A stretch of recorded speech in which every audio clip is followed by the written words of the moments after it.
Bonsoir à tous, bienvenue dans votre émission La Réunion Léla. On espère que vous êtes en bonne santé.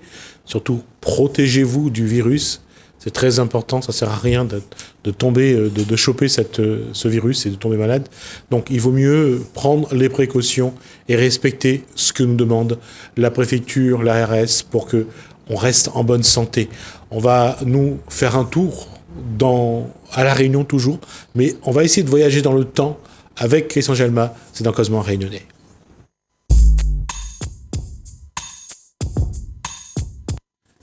Christian Gelma, bonsoir. Adieu.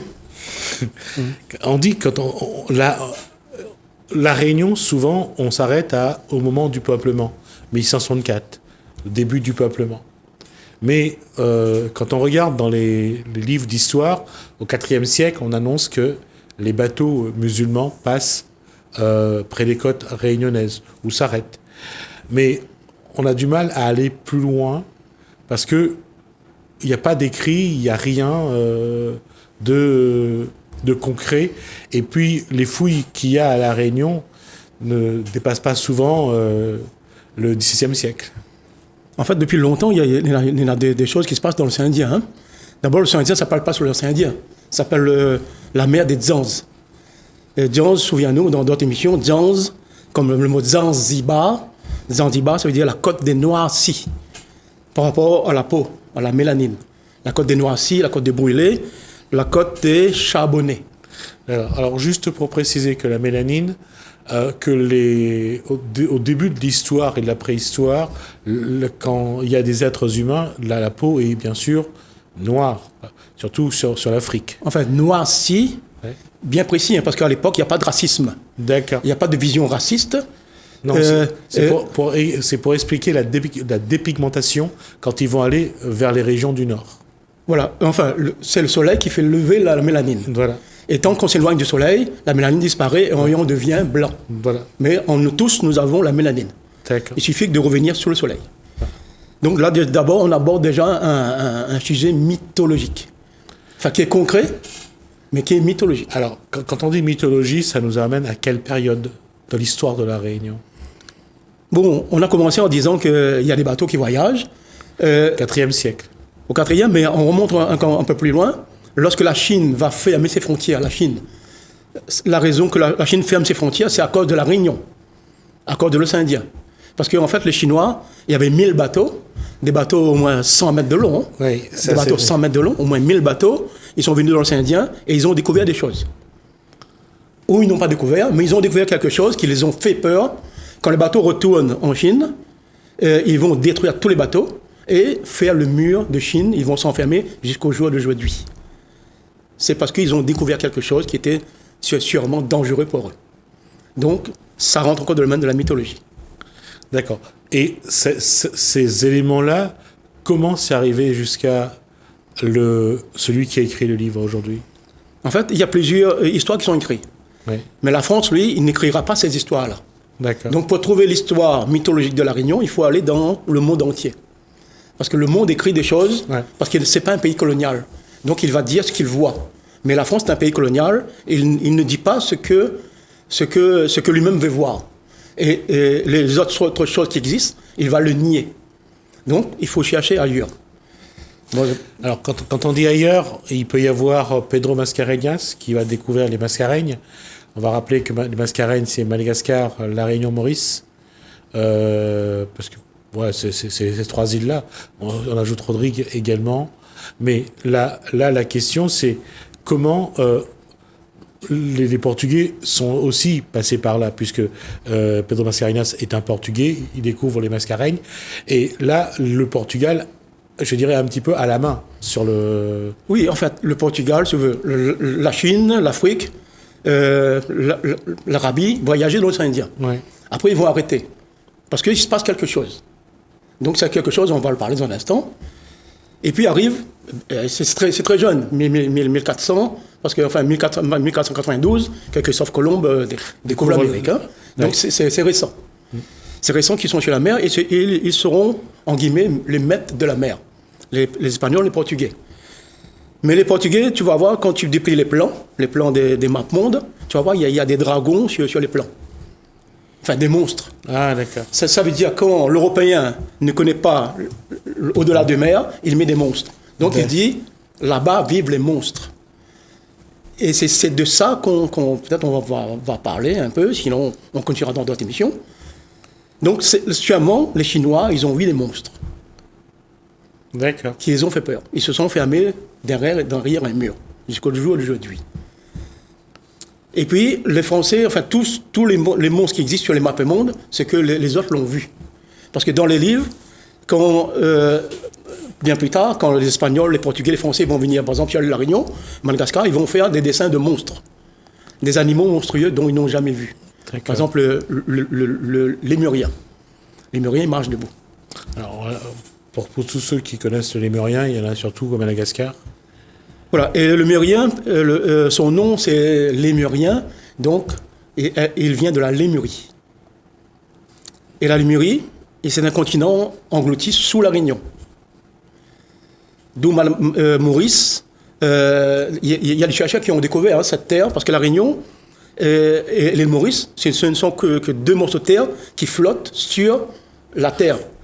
La Réunion n'est pas intégrée dans la terre. La Réunion est issue d'un volcan. Donc la Réunion avance. Tant que le volcan, comment s'appelle le volcan actuel, dès qu'il explose, et il fait avancer l'île. On parle plutôt de neige ou de la fournaise? Et puis le volcan actuel. La fournaise. La fournaise. Ouais.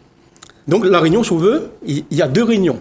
Il y a la réunion Piton des Neiges, que son cône s'est effondré il y a 50 000 ans. D'accord. Il y a une réunion là. Et puis, le fournaise va sortir et va pousser le Piton des Neiges plus loin. Ça fait un deuxième réunion qui est jeune. C'est la fournaise. Mais la fournaise ne bouge pas. Son entrée ne bouge pas. Mais c'est l'île qui avance. D'accord. On va rappeler que c'est, pour ceux qui vont à la Cité du Volcan, il y a cette carte où on montre comment la Réunion a été construite à partir justement de ce volcan, de Piton de la Fournaise, comment cette éruption donc a permis le magma a permis donc de faire tout ce qui est la terre de la Réunion. Et quand on monte là-bas sur la plaine des Cafres, on voit distinctement les deux réunions. L'autre qui monte dessus l'ancien Réunion et qui pousse. D'accord. Et la Réunion, on vous connaît bien, peut-être nous connaît tous, il ressemble à une tortue. Oui, c'est ce que... Et pourtant, les gens, quand ils dessinent la carte, c'est une tortue. Et dans la mythologie l'océan Indien, qu'on appelle Madékas, la mythologie Madékas. Madékas, c'est un mot qui est né dans le système colonial français. Quand le Français débarque dans la zone océan Indien, qui découvre les îles, il découvre Madagascar, il découvre la Réunion, il découvre les autres îles, il découvre aussi des autochtones. Et les autochtones les expliquent leur présence. Et là, le Français dit, tout ce que tu me racontes, c'est Madékas. Madékas, ça veut dire, ça te concerne à toi, est relatif à toi, mais pas à moi. Moi, je viens, je te donne mon histoire français, mais le tien, je ne prends pas. Donc, ton histoire est Madékas. Ça ne me concerne pas. Donc, c'est une mythologie Madékas. Ça veut dire la mythologie qui ne concerne pas la France. Où la France ne se sent pas concernée. Parce que si la France ne se sent concernée par cette mythologie, ça veut dire qu'il y a eu des autochtones dans la zone. C'est-à-dire qu'il y a eu du monde sur cette terre réunionnaise, la île de la Réunion, avant 1664. Voilà. Ceci étant, il y en a eu, parce que les bateaux se sont accostés, ils sont venus faire des provisions, ils ont pris le dodo, ils ont pris les fruits, il y a eu du monde, mais ils restaient pas. Ils venaient juste pour s'approvisionner sur l'île. Voilà, ça c'est une version histoire coloniale française. Ouais. Mais maintenant, dans la version mythologique Madékas, l'île a toujours été habitée. L'île est une tortue. Et cette tortue, là je parle vite, on parlera moins vite dans d'autres missions, on va peut-être dire les choses. Pour comprendre la présence de la tortue mythique qui est l'île de la Réunion, une tortue, il faut remonter avec Madagascar. Et il faut comprendre que Madagascar n'est pas Madagascar. Madagascar, c'est le pied gauche d'un géant. Est-ce qu'on a bien regardé le plan de Madagascar ? En fait, j'ai surtout regardé depuis la Pangée, au moment où l'Inde quitte l'Afrique, Madagascar quitte aussi l'Afrique en même temps. C'est-à-dire qu'il se sépare du continent africain, enfin, physiquement. Ben justement, Ouais. quand on parle de la Pangée, la Terre n'est qu'une terre. Ouais. La Ça, France, c'est la France actuelle, il est sous le soleil là. Il est à côté de Madagascar. Ouais. Hein, parce que tout est collé. Donc c'est pour ça qu'on retrouve des fougères qui viennent de l'océan Indien en France. Ils trouvent certaines choses. Parce que la Terre était un seul, et la France actuelle, avant de se séparer, il est sous le soleil. D'accord. Et la Pangée disloque les terres, et la fournaise, il est présent. Alors, juste une petite information. Quand on dit la Pangée, la séparation des continents, ça va mettre 120 millions d'années. Hein. C'est pas quelque chose qui se fait en quelques années. Non, c'est 120 millions d'années. Enfin, l'homme n'est pas là, là. Oui, l'homme n'est pas là non plus. Et ni les dinosaures n'est pas là aussi. Hein. C'est bien après que les choses vont arriver. Donc, la fournaise, il est présent. C'est-à-dire, la fournaise, il est là depuis que la Terre existe, la fournaise. Donc, c'est le centre d'un centre mythologique. C'est-à-dire, c'est la fournaise qui va aussi faire séparer Madagascar de l'Afrique, de l'Inde, l'Australie et la Réunion qui est aussi là. C'est-à-dire, si la fournaise, il est là depuis longtemps, c'est-à-dire depuis la Terre est née, l'île est déjà là, mais il n'est pas en surface. La présence de la Réunion, en tant que présence mythologique, ce sera une tortue qui vient de l'espace. D'accord. Parce que en Chine, les Chinois, on ne sait pas d'où vient le Chinois. Enfin, eux, ils disent qu'ils ne savent pas d'où ils viennent. Donc, ils ont une mythologie. En Inde aussi, hein, c'est une tortue qui vient sur cette terre et dépose les Chinois. Alors, juste quelque chose que j'avais fait une émission là-dessus pour montrer que tout vient d'Afrique. Après la Pangée, la séparation des continents, l'Inde qui va pendant 120 millions d'années rejoindre l'Asie, quand on regarde l'histoire de l'Inde et de la Chine, on va découvrir des Chinois de couleur à la peau noire. Donc, montrer bien qu'il y a une évolution à partir d'un peuple qui existe en Afrique. Oui, d'accord. Il y a une raison à ça. Ouais. On a parlé de la mélanine. La mélanine n'est pas mythologique. Oui, non, je suis d'accord. Le soleil, il est là, et c'est la Pangée. Toute chose qui existe sous cette Pangée, même la France actuelle, il est là, le soleil frappe dessus, donc tout ce qui est dessous est frappé par la mélanine sort. D'accord. Aujourd'hui, voir un Asiatique à la peau noire, c'est pas quelque chose d'exceptionnel. Si pour ceux qui vont faire des recherches sur Internet, vous verrez que il y a des Asiatiques, il y a des Chinois à la peau noire aujourd'hui encore. La présence de cette mélanine, que moi, je ne dis pas noire, hein, c'est le monde colonial, il dit noir. Moi, dans mon bas des casses, nous, on dit mélanine. D'accord. Hein. Dans ce monde de mélanine, avant que l'homme apparaît, les chercheurs disent, les savants disent que ça vient d'un poisson qui monte sur la Terre. Hein. Ouais. On reste au stade du poisson, on ne monte pas avant. Hein. Et ce poisson, m'y peut annoncer là, à la télévision, la France ne le dira jamais, ça, la France, dans les livres d'histoire. Jamais il ne le dira, mais ce poisson existe encore. Le colocante. Le colocante. Il vit dans les eaux de Comores. Oui. Et au Mozambique, il est à côté, et l'homme est né en Tanzanie. Voilà. C'est le seul poisson historique qu'on a réussi à identifier. C'est celui qui a monté sur la Terre. Ouais. Il existe encore. Ouais. C'est-à-dire, on a trouvé au moins, depuis en 1950, on a trouvé au moins 30 exemplaires, mais il ne vit pas longtemps. Parce que dès qu'on le trouve à 100 mètres, 200 mètres sous l'eau, à certaines hauteurs, il meurt tout de suite. D'accord. Mais ce poisson, il existe encore. Et ça, ce n'est pas dans les livres d'histoire français. Pour dire que... On va juste dire qu'ils l'ont dessiné à un moment donné parce qu'ils ne l'avaient plus trop trouvé, et ils l'ont retrouvé il y a quelques décennies, ils l'ont retrouvé. D'ailleurs, ça a été une sacrée découverte. Mais bien sûr.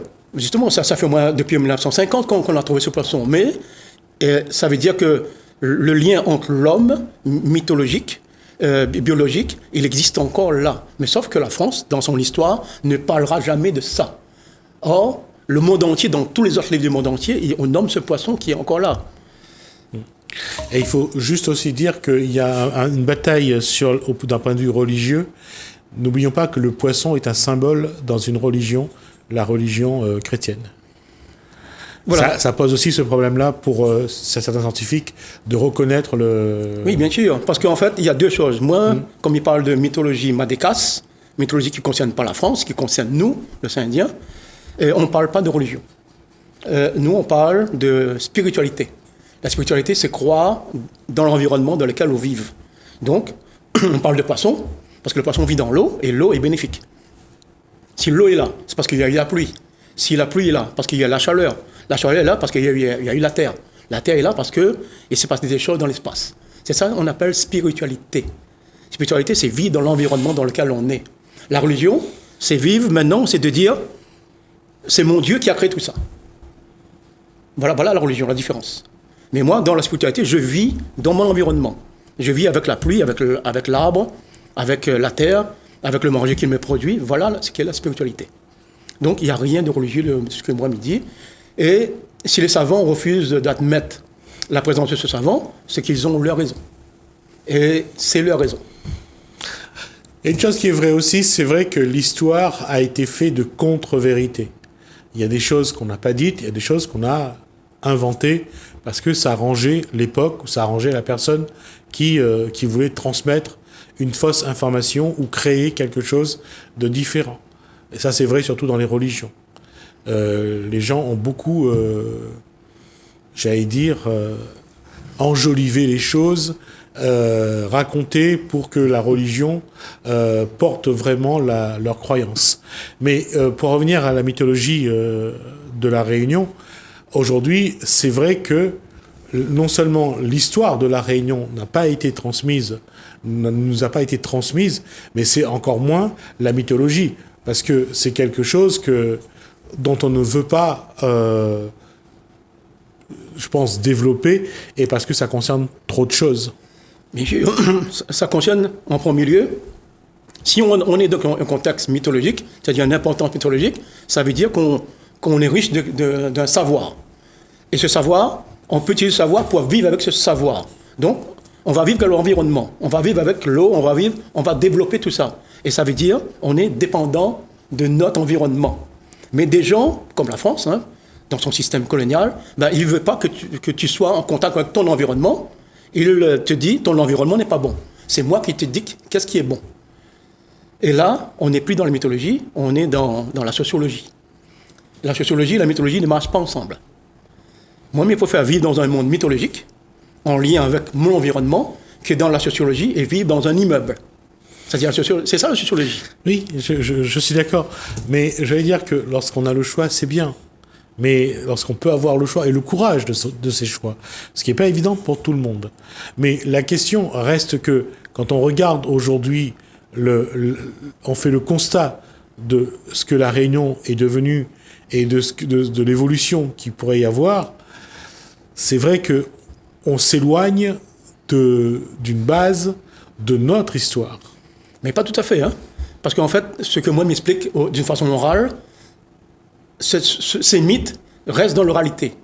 Ces mythes ne sont pas écrits, mais on laisse des traces, un peu comme les pyramides en Égypte. Oui, les pyramides sont physiques et visibles. Non, justement, mais il y a des choses écrites dessus qui datent de très très longtemps, 5000 ans et 10 000 ans avant Jésus-Christ. Mais après Jésus-Christ, un exemple, on voit les pyramides, on voit ce qu'il est écrit dessus. Horus, Isis, Osiris, Seth, qui deviendra Satan, dans l'histoire chrétienne et musulmane, Satan. Donc le personnage, il existait, mais on l'a transformé autre. De toute façon, quand on regarde que c'est vrai pour des différents... à partir de 3000 en Mésopotamie, les différentes divinités qui existent aujourd'hui apparaissent déjà en Mésopotamie, dans ce qui est l'époque sumérienne. Mais dans des versions différentes actuelles. Oui, bien sûr. Par exemple, Seth, c'est un mauvais personnage, un mauvais. Ouais. Dans le monde actuel, le monde musulman et chrétien, on va les mettre Satan. Mais Seth, dans l'histoire mythologique égyptienne antique, Seth, à un moment donné, combat avec Horus, qui a 30 ans.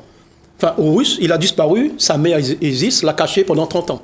Parce que son tonton, Seth, veut le tuer pour apprendre le pouvoir. Parce que Seth a déjà tué son frère, Osiris. En démembrant tout le corps, en jetant tout. Parce que Seth démembre le corps parce qu'en fait, à l'époque, la résurrection pouvait se faire avec des prières. C'est pour ça que les momies sont momifiées pour être ressuscitées. Donc, il cache tous les corps. Et Isis, là je vais vite, hein, Isis retrouve les corps démembrés, mais il manque un seul parti. Il manque le sexe.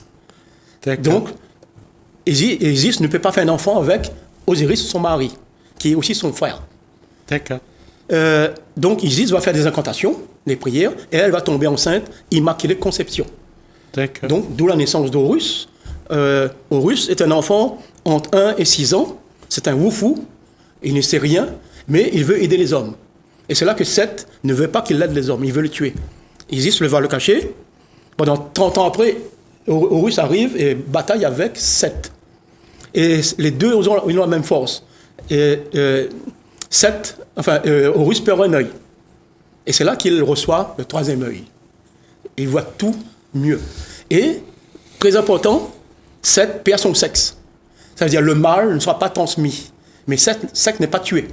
Le mâle ne sera pas retransmis par le sexe.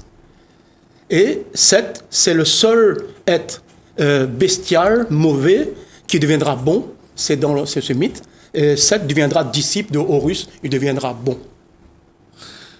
On va s'arrêter là. Merci en tout cas pour ça. Et je n'ai pas voulu ouvrir plus parce que on aurait fait un clin d'œil, et c'est le cas de le dire, à l'hindouisme. Mais bon, on en parlera la prochaine fois, puisque là, encore une fois, et comme j'ai dit tout à l'heure, à cette époque-là, les religions commencent à voir les premiers éléments de ce que ça va être plus tard. Donc, on y reviendra après, Christian Jalma. Merci en tout cas pour cette partie mythologique. On y reviendra la prochaine fois. Et on essaiera de voir un petit peu comment ça s'est venu jusqu'à la Réunion. La suite après arrive Moïse. D'accord. Et moi, j'aimerais bien ramener ça à la Réunion. Merci. On va faire une pause. On marque une pause. On se retrouve juste après.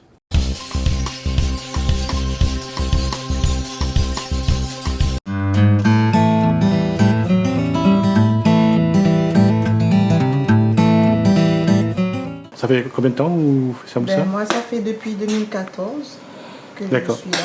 Vous avez été formé ou vous l'avez venu appris sur le tas?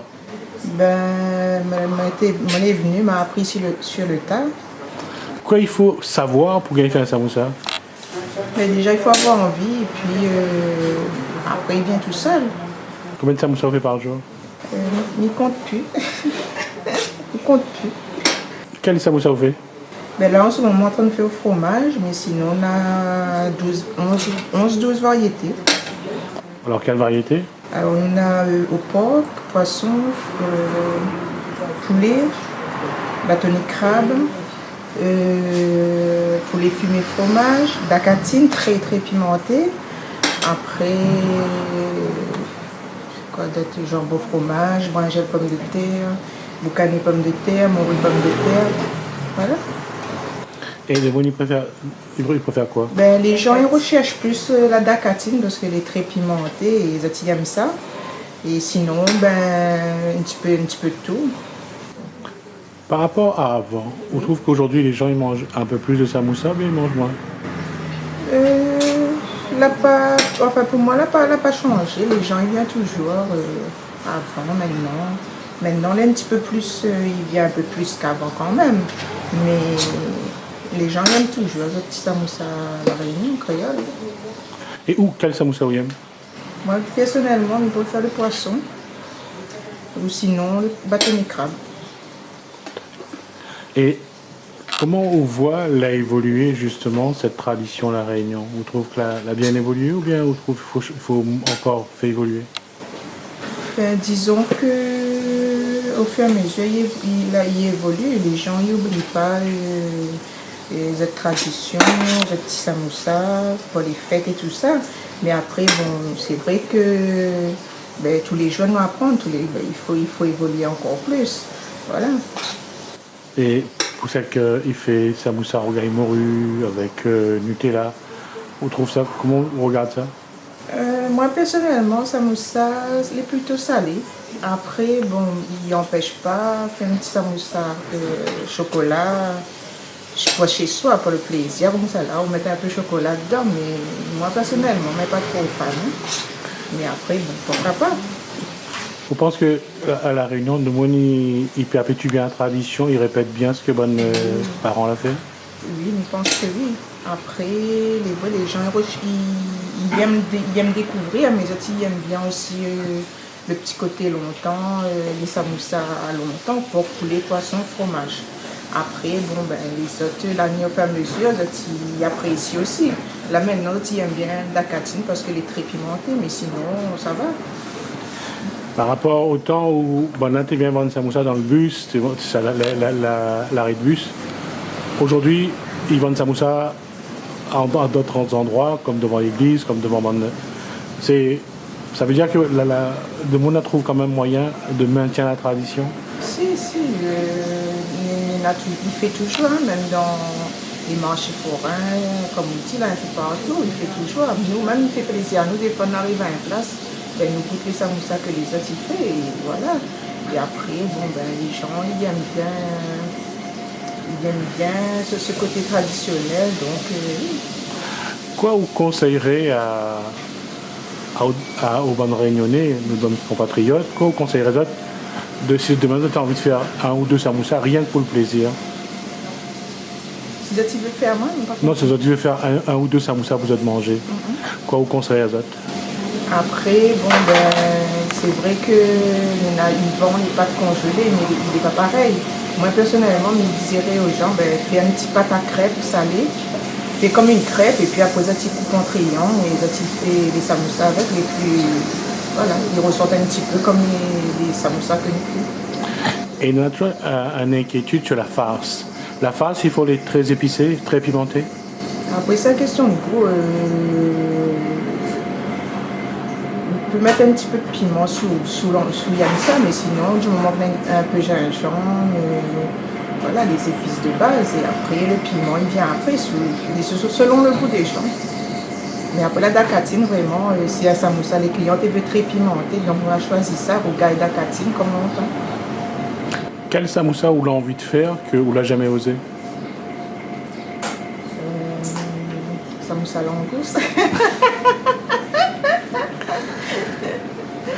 Oui, mais ça, moi aussi, il fait ma paix pour moi chez moi.